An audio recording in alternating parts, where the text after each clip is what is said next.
नमस्कार, आप देख रहे हैं हरी भूमि टीवी। हरियाणा के पानीपत के तहसील कैंप थाना क्षेत्र से इंसानियत और रिश्तों को तार तार कर देने वाली एक वारदात सामने आई है। जी हां, यहां रहने वाले एक व्यक्ति ने बच्चों की परवरिश के लिए जिस पड़ोसन से दूसरी शादी की थी, उसी सौतेली मां ने अपने 18 वर्षीय बेटे के साथ मिलकर 12 साल की मासूम बच्ची की जिंदगी तबाह कर दी। आरोप है कि कलाई पर राखी बंधवाने वाले सौतेले भाई ने ही मासूम को अपनी हवस का शिकार बनाया, जबकि इस घिनौने अपराध में उसकी सौतेली मां ने पूरी साजिश रचकर मुख्य भूमिका निभाई। बेटी के साथ हुई घिनौनी वारदात का पता चलने के बाद पिता ने तुरंत पुलिस को सूचना दी। पुलिस ने भी मामले में गंभीरता दिखाई और तुरंत आरोपी मां बेटे के खिलाफ पोक्सो एक्ट में मामला दर्ज कर लिया। उधर जैसे ही केस दर्ज होने का पता दोनों आरोपियों को लगा तो वो फरार हो गए। फिलहाल पुलिस दोनों आरोपी मां बेटे की तलाश कर रही है, साथ ही पीड़ित लड़की का भी मेडिकल कराने की तैयारी चल रही है। तो आइए अब ये जानते हैं कि बेटी के साथ कैसे हैवानियत हुई। पिता ने पूरी कहानी बताई। तहसील कैंप थाना क्षेत्र की एक कॉलोनी निवासी पीड़ित पिता ने पुलिस को दी शिकायत। उसमें बताया कि उसकी पहली शादी साल 2006 और 7 के आसपास हुई थी।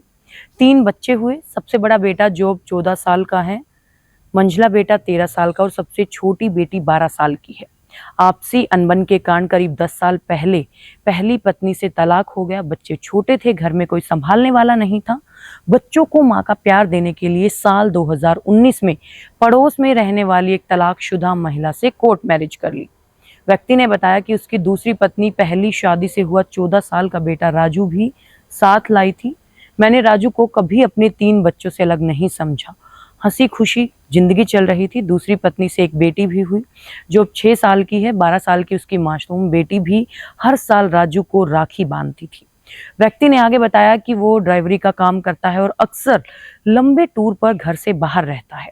इसी वजह से उसने दूसरी शादी की थी। 3 दिन पहले जब वो टूर से लौटा तो 12 साल की बिलखती बेटी की बात सुनकर उसके होश उड़ गए। बच्ची ने खुलासा किया कि सौतेली मां उसे बात बात पर डंडों से पीटती है, घर का काम कराती है, स्कूल भी नहीं जाने देती।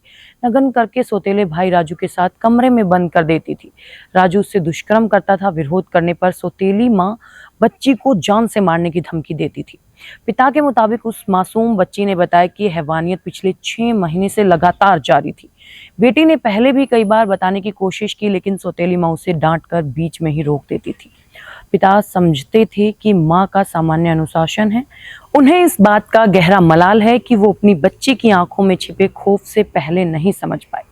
बेटे की सारी बात सुनकर वो तुरंत पुलिस थाने पहुंचे और मामले की जानकारी दी। केस दर्ज होते ही आरोपी मां और बेटा फरार हो गए। पुलिस ने मामले की गंभीरता को देखते हुए पीड़ित पिता की शिकायत पर उसकी पत्नी और उसके 18 वर्षीय बेटे राजू के खिलाफ पोक्सो एक्ट और दुष्कर्म के संगीन धाराओं के तहत मामला दर्ज कर लिया है।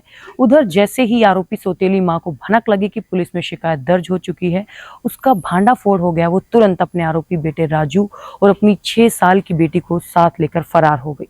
आइए अब सुनते हैं कि हरियाणा राज्य महिला आयोग चेयरपर्सन उषा प्रियदर्शनी ने इस मामले पर क्या कहा। नमस्कार, मैं उषा प्रियदर्शी, राज्य महिला आयोग हरियाणा। आज अभी मेरे सामने पानीपत से एक हैवानियत का मामला सामने आया है, जिसके अंतर्गत एक सौतेली माँ अपने 18 साल के बेटे के साथ मिलकर के अपनी 12 साल की बच्ची के साथ कुकर्म को अंजाम दे रही थी, जिसके चलते आज मैंने एसपी पानीपत से संपर्क करने का पिछले 2 घंटे से मेरा प्रयास जारी है। अभी तक मेरा उनसे संपर्क नहीं हो पाया है, जो कि बहुत ही दुर्भाग्यपूर्ण है। फिर मैंने एसएचओ पानीपत कैंप से बात की। उनके द्वारा पता चला कि इसके अंदर कार्रवाई चल रही है, एफआईआर लॉन्च हो चुकी है, लेकिन माँ बेटा और उनकी एक 6 वर्ष की बेटी वहाँ से लापता है। हमने हिदायत दी है एसएचओ थाना को कि आप इसमें तुरंत उनको पकड़ा जाए, और राज्य महिला आयोग इसके लिए प्रतिबद्ध है कि उस बच्ची को न्याय मिलेगा। आरोपियों को सख्त से सख्त कार्रवाई करने के मैंने आदेश दिए हैं। साथ में मैं एक बात और कहना चाहूँगी कि इस तरह की कोई भी घटना हुई तो आयोग उनको छोड़ेगा नहीं, बख्शेगा नहीं। सख्त कार्रवाई उनके खिलाफ की जाएगी। और उस बेटी को न्याय मिले। आयोग उस बेटी के साथ खड़ा है, हरियाणा की हर उस बेटी के साथ खड़ा है जिसके साथ इस तरह की हैवानियत को अंजाम दिया जाता है। भविष्य में इस तरह की हरकतों को छोड़ दें, इस तरह के कामों को छोड़ दें, इस तरह की सोच को छोड़ दें, इस तरह की मानसिकता को छोड़ दें। हम आप किसी को भी बख्शेंगे नहीं।